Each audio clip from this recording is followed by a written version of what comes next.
Are you guys ready for the entire timeline of Five Nights at Candy's to be decoded? Are you ready to see the true reasons why Five Nights at Candy's even happened? Buckle your seatbelt, baby, because we're about to go through every inch of every game of the FNaC series to determine who, what, where, when, and most importantly, why.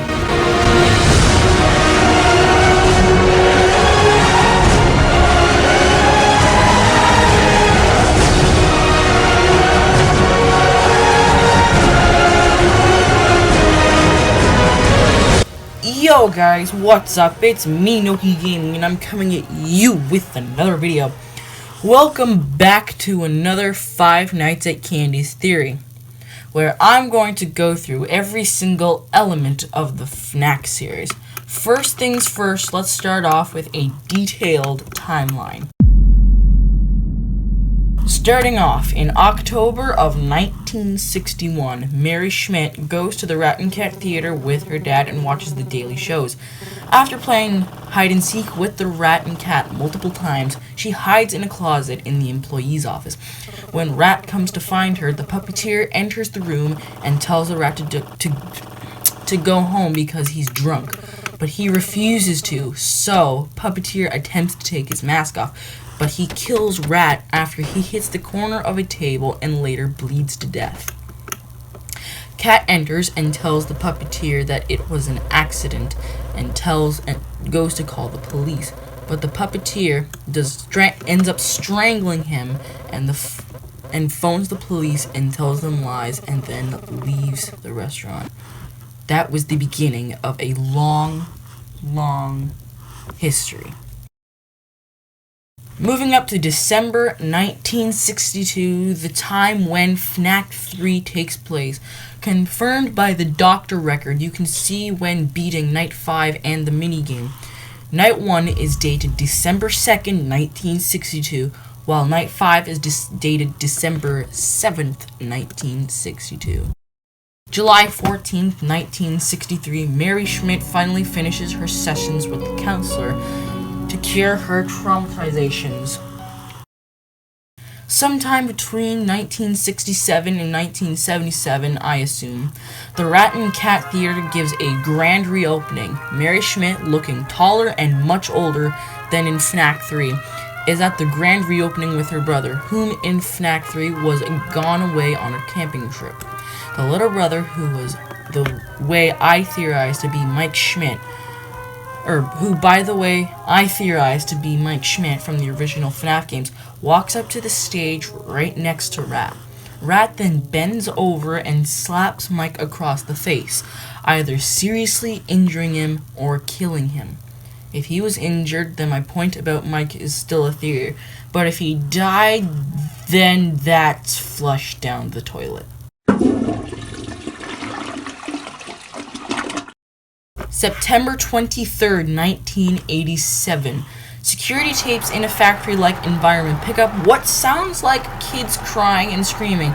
Then soon after, the sounds of crushed bones and death can be heard.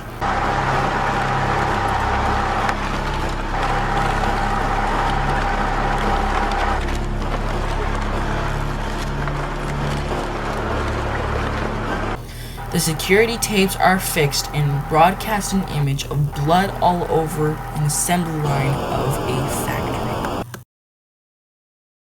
November 1987, FNaC 1 takes place during the week of Friday, November 13th, 1987. Mary Schmidt is the player of this game, starring in her third game of the franchise. Now, we all want to know why Mary came back after being traumatized as a kid by the things that walk the very restaurant she's working at more than 20 years later. Well, thanks to a YouTuber named Sia Ashley, we know why. Mary came back to look for her brother, Mike, who was supposedly killed or severely injured by the animatronic locked up in the storage room, Rat. August 21st, 2007. Marilyn Schmidt, the supposed daughter of Mary, loses a bet against her friends and has to spend 5 nights in the old abandoned factory, again, thus being where FNaC 2 takes place. Later that week, a local newspaper confirmed the factory was set for demolition and also says a total of 6 casualties recorded in the factory. 6 casualties were recorded in the factory's long history.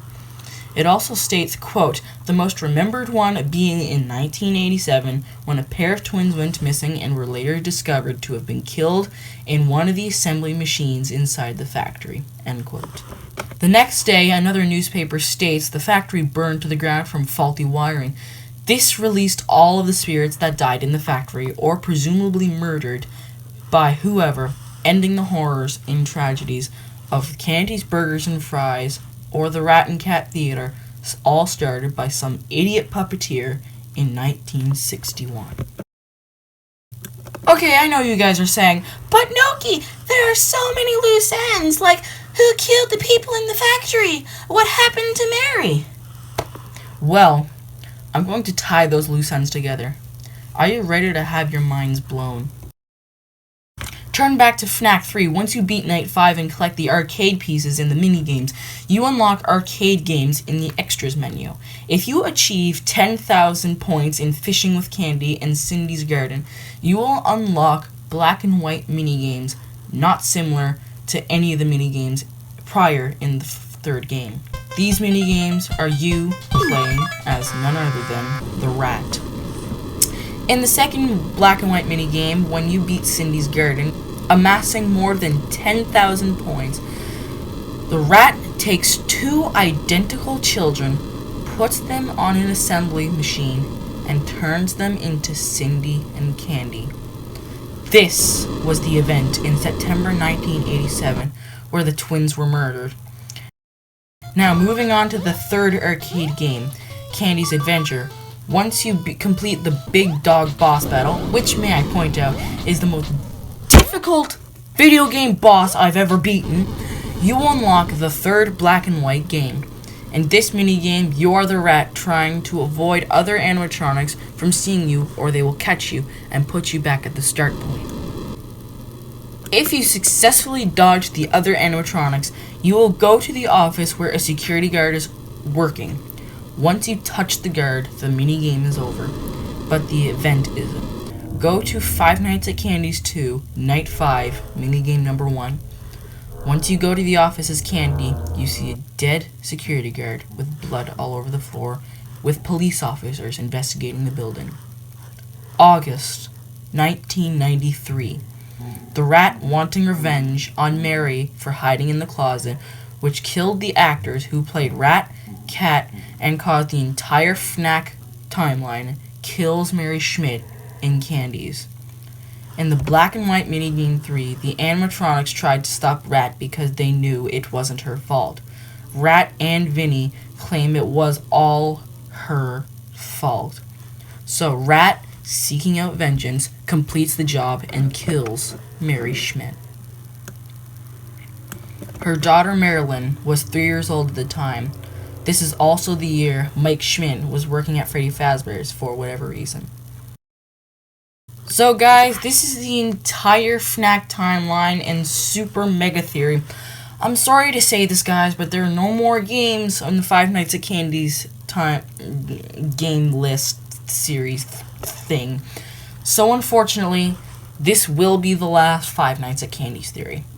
Unless there are more games coming out in the series, or someone gives me a hint to help solve it, I will make an updated theory. But until then, this is it. Thank you guys so much for all the support throughout the series. It was so much fun to make for you guys.